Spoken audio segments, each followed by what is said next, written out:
What's up, everyone? All right, so I've got some Doc Journey updates, and boy, it's been a while.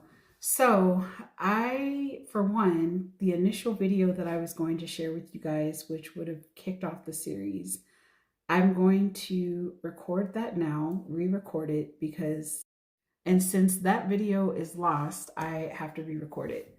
So, I decided to do this series. It was kind of a fluke and it was an accident. I was in the midst of vlogging the week of spring break, and I had a really not a very good call with my chair. And if you don't know this, I am Deanna Reese Williams, and I am pursuing my doctorate in psychology with an emphasis on criminology justice. And I am done with chapters 1 through 3. They're officially approved. I'm working on an applied doctoral project, which I plan to develop a program for formerly incarcerated nonviolent offender mothers.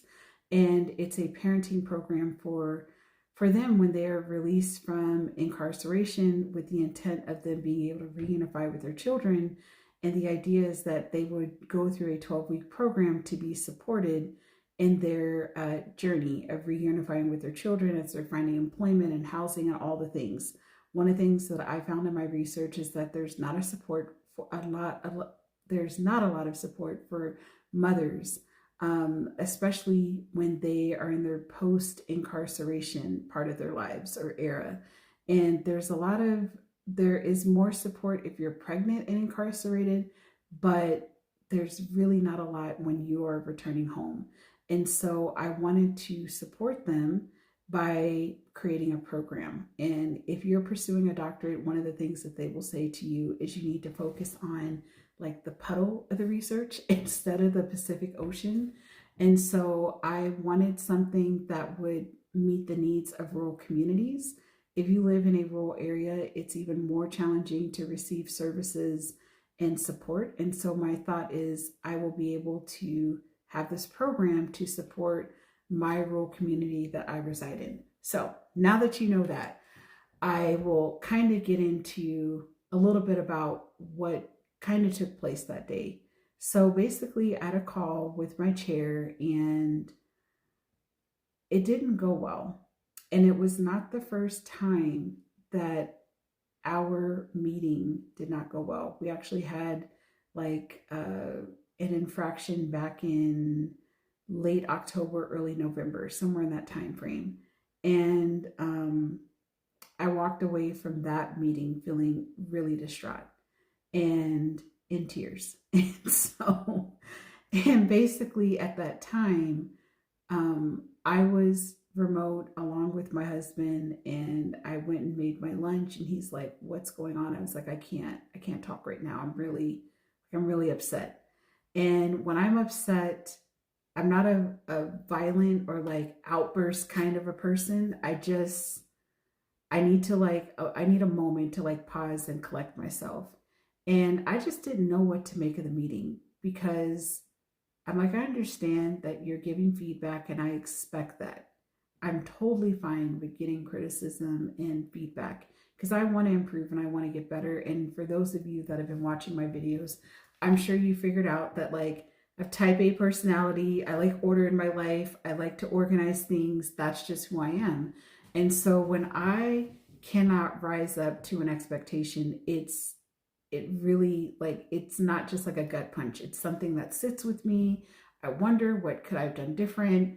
Like, it's just not good. So that was in the fall time. So we fast forward to spring break, and I needed to send her my preliminary oral defense, and I sent it to her. This was her first time reviewing this document.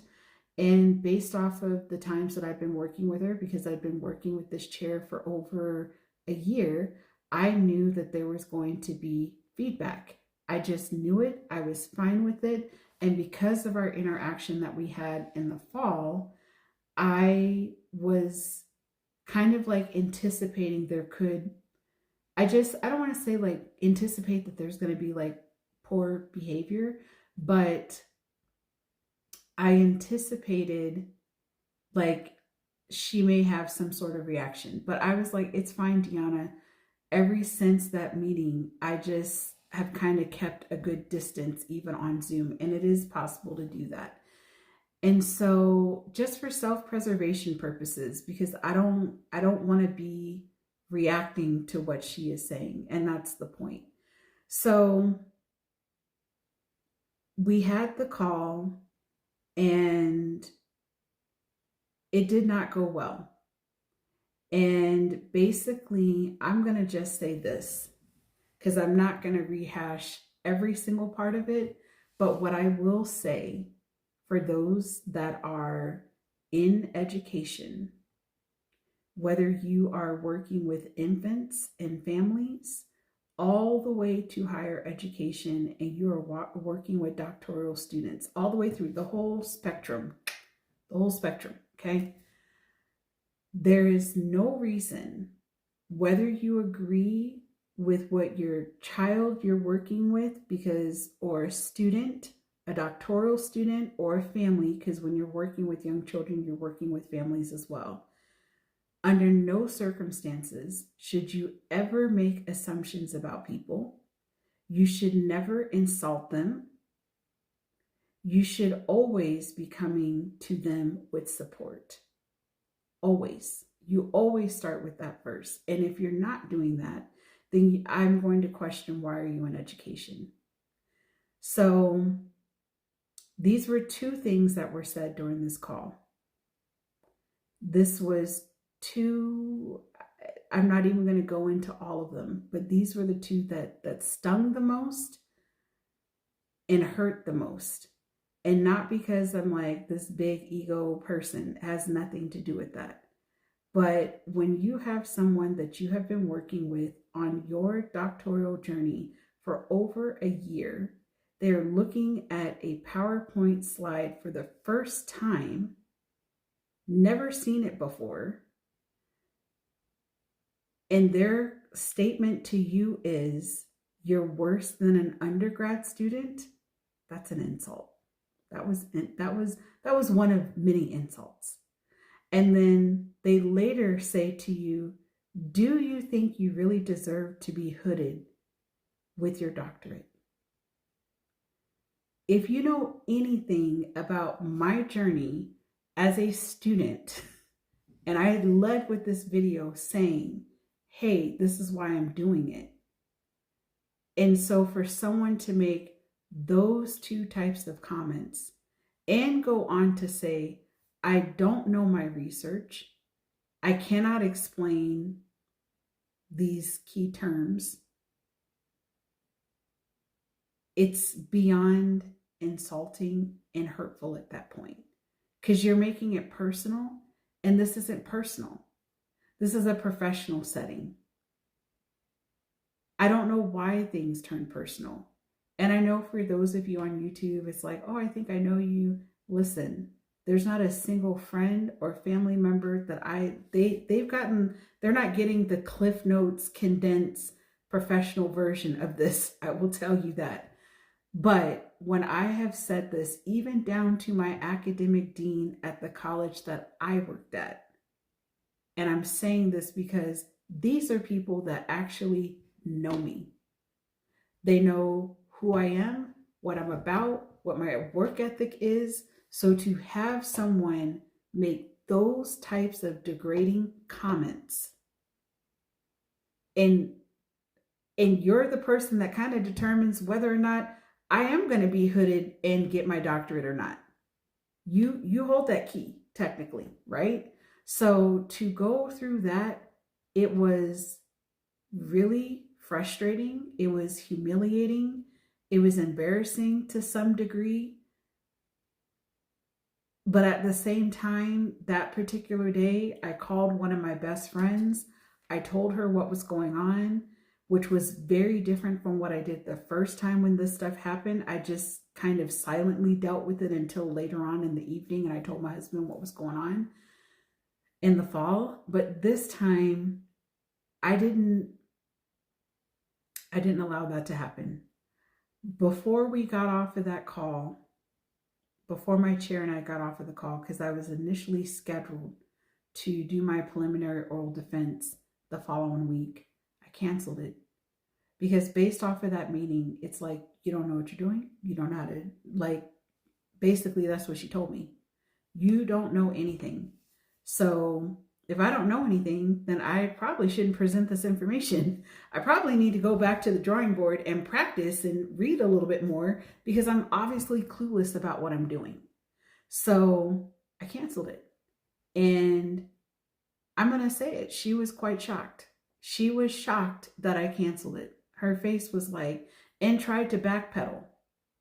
And I said, no, I will email you and the committee member during the week of March 17th, and we'll reschedule during that time.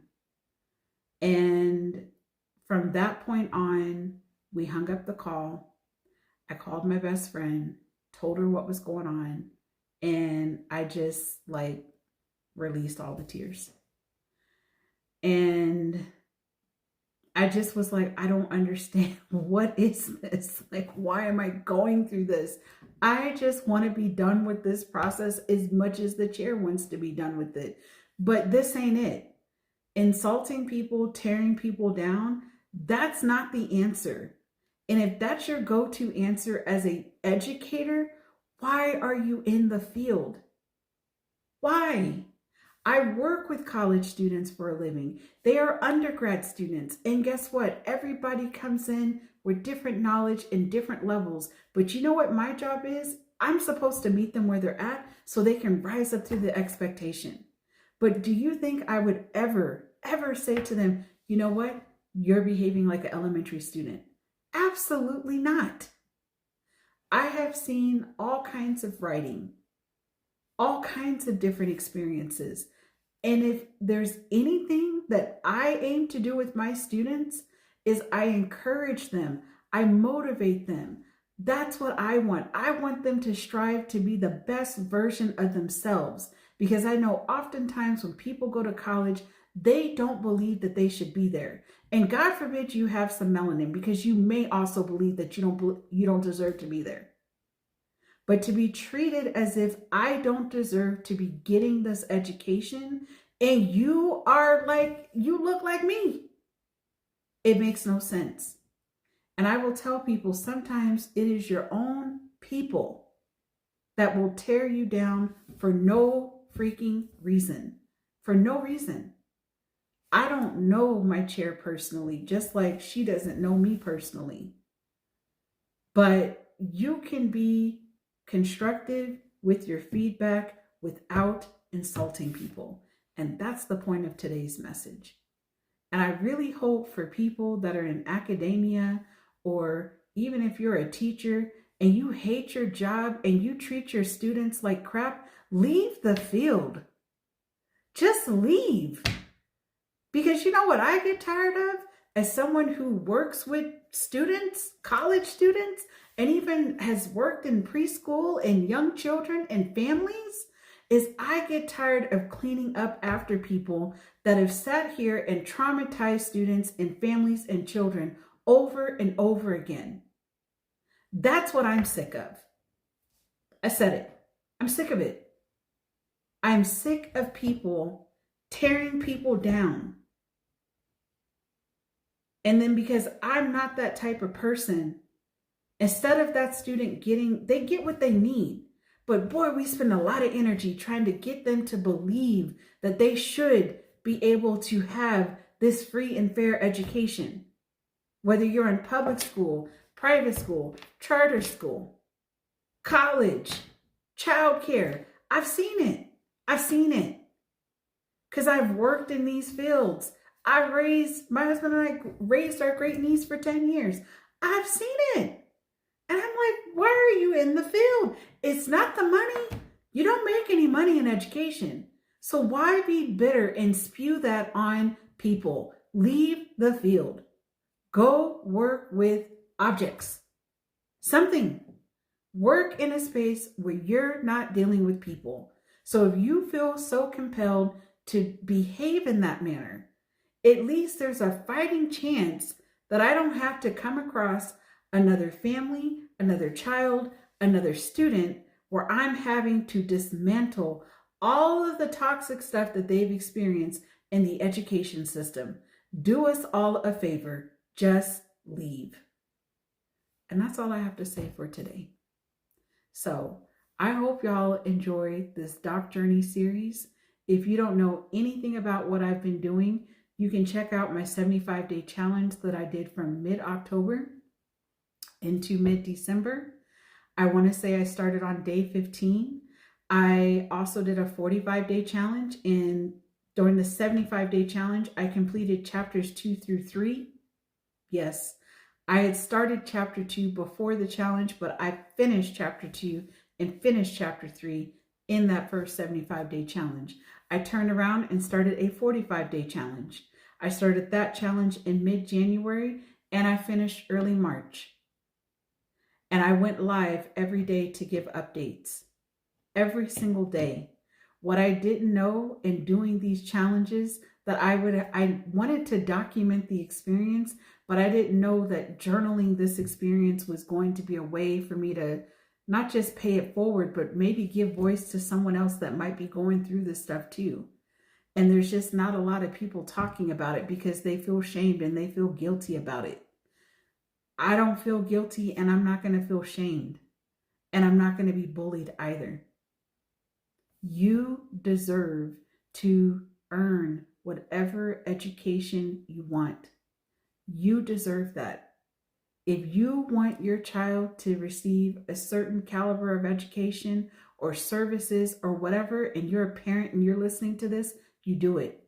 You have to speak up. If you're a child or student or college student, you have the right in your own education to find out, what are my options? You have those rights. So I hope this video, although the lost footage, it's lost, but I hope that this video will empower you guys and to not being discouraged. There's no time to be discouraged. You deserve to be here, and you deserve the education that you desire for yourself. All right, guys, have a good day, have a good night, and have a good morning for wherever you're watching this video. I appreciate you watching it. Catch my uploads on Sundays and Wednesdays, and I typically go live throughout the week as well. Take care.